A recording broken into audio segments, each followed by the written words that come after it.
23 নম্বর আয়াতে, এই আয়াতে আল্লাহ তাআলা আমাদেরকে স্পেশাল তিনটা ব্লেসিংস দিয়েছেন, তিনটা নেয়ামত দিয়ে ধন্য করেছেন।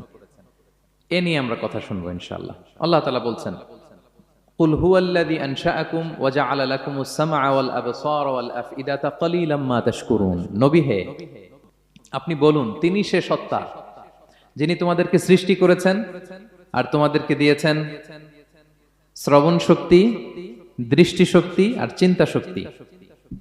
কিন্তু খুব অল্প সংখ্যক লোকই তোমরা শুকরগুজার হও। এই যে এত বড় নেয়ামত পেয়ে আমরা ধন্য, আমরা শুকরগুজার হই না।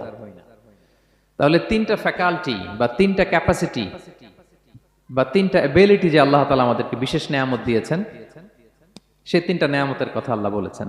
এক হচ্ছে হেয়ারিং, দুই হচ্ছে ভিশন, তিন হচ্ছে intellect. I repeat, hearing, vision, intellect. অর্থাৎ শ্রবণ শক্তি,